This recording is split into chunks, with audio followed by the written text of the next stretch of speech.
Welcome sa Panlasang Pinoy. Ako po si Vanjo Merano. At para sa episode natin, isa sa mga paborito ko tong noodle soup ang ating lulutuin. At ito ang corned beef Lomi, Batangas style.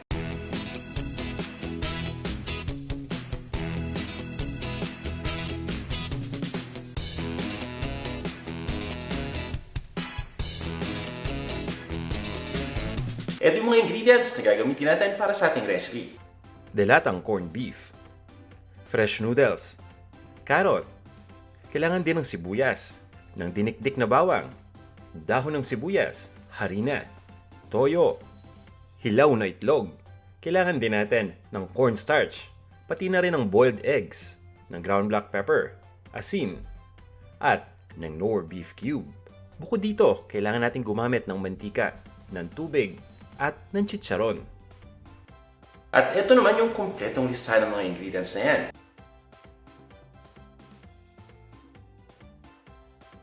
At kung ready na kayo, at handa na rin yung mga sangkap, tara na, magluto na tayo. Pag sinabing Batangas style Lomi, dapat may meatballs yan. Kaya gagawin ko muna yung meatballs. Pinagsama ko lang yung corned beef, yung carrot, pati na rin yung asin at ground black pepper. At nag-crack din ako ng isang perasong itlog. Hahaluin ko lang itong mabuti. At pagdating dun sa corned beef, ang dami ng corned beef na gamit ko ay 3/4 ng malaking lata. Nagtira ko ng 1/4 para mamaya. Kung mapapansin niyo medyo wet pa yung mixture, kaya naglalagay ako ng harina. Kalahati lang muna at haluin ko lang mabuti. Inaabsorb ng harina ang moisture para hindi masyadong maging wet itong ating mixture. At this point ay bahagya ko pa lang na nahahalo at medyo wet pa rin, kaya naman ilalagay ko na lahat ng harina. At itutuloy ko lang ang paghalo hanggang sa maging well-blended na lahat ng mga ingredients at makuha na rin natin yung ating desired na consistency na katulad niyan. Bukod sa harina, pwede tayong gumamit ng breadcrumbs. Ready na to. Ipiprito ko na yung meatball. Magpapainit lang ako ng mantika sa isang pan.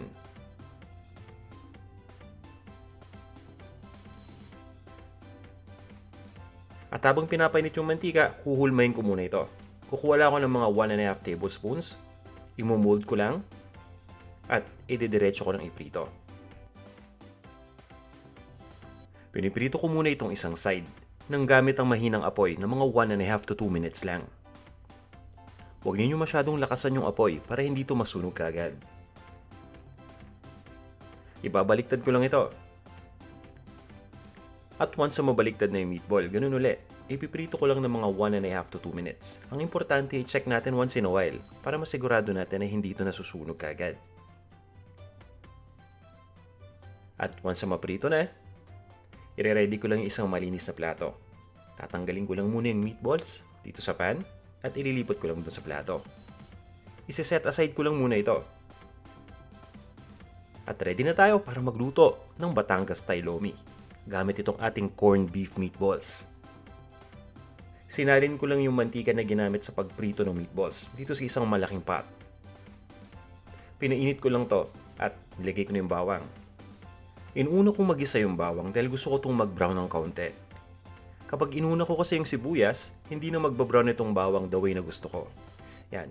Once na nag-start na mag-brown yung bawang, nilagay ko lang yung sibuyas. At itutuloy ko lang ang pag-isa hanggang sa tuloy na itong lumambot.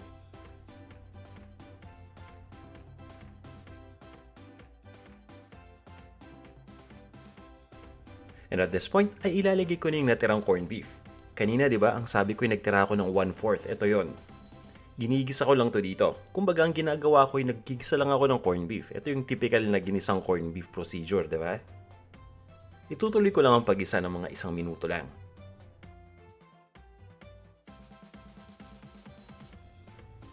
At since Lomi nga itong ating niluluto, ibig sabihin noodle soup, ay maglalagay na tayo ng tubig.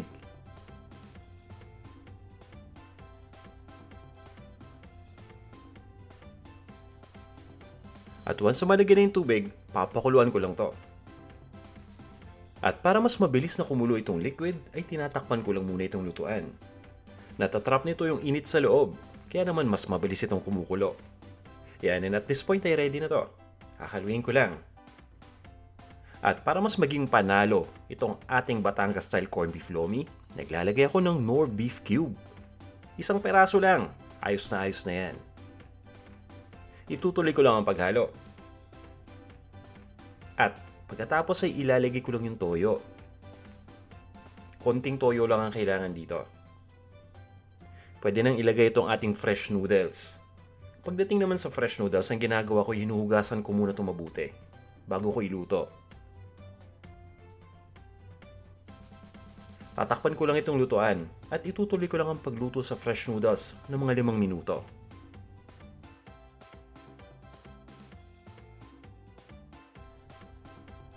Pag sinabi nating Loming Batangas, ito yung simpleng lomi pero napakalapot dapat ng sabaw nito. Yan yung difference dun sa iba, and at the same time dapat marami rin itong sahog. Naglalagay lang ako ng slurry at ang gamit ko ay cornstarch. Hinahalo ko lang yung cornstarch sa tubig. Pwede rin kayong gumamit ng cassava starch o ng potato starch. Once na nahalo na yung tubig at yung cornstarch, ay ibubuhos ko lang ito dito sa ating lutuan. At mapapansin niyo maya-maya lang habang hinahalo itong mixture, unti-unti na itong lalapot. Ngayon, pagdating sa lapot, nasa sa inyo yan. Sundan muna ninyo yung dami ng cornstarch o kung anumang starch na gamit niyo base sa ating recipe. At kung sa tingin niyo kulang pa yung lapot, pwede pa kayo magdagdag ng starch. Yan, ready na to. Nagka-crack lang ako ng isang perasong itlog. At pagka-crack, hahaluin lang dapat natin itong mabuti para maiwasan itong mamuo. Mapapansin niyo lalo pang lumalapot itong sabaw. At yan, para sa akin, ito na yung gusto kong consistency. Saktong-sakto lang.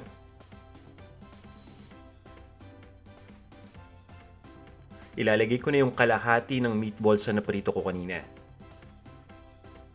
Yung kalahati isi-save ko mamaya para topping.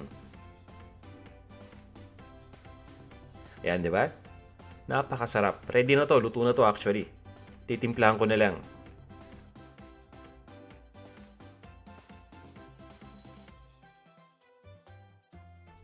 Naglalagay lang ako ng ground black pepper at ng asin.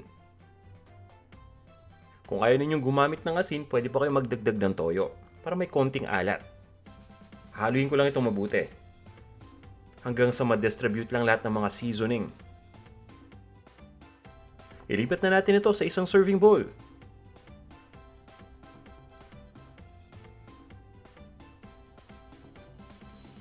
At pagkatapos ay lalagyan ko lang ito ng topping.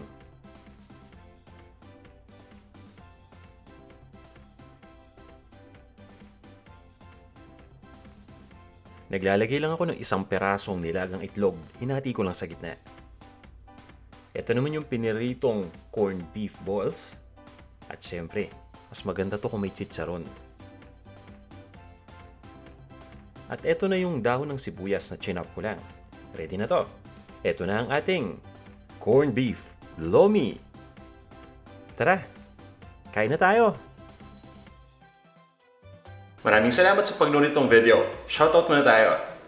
Hello sa iyo!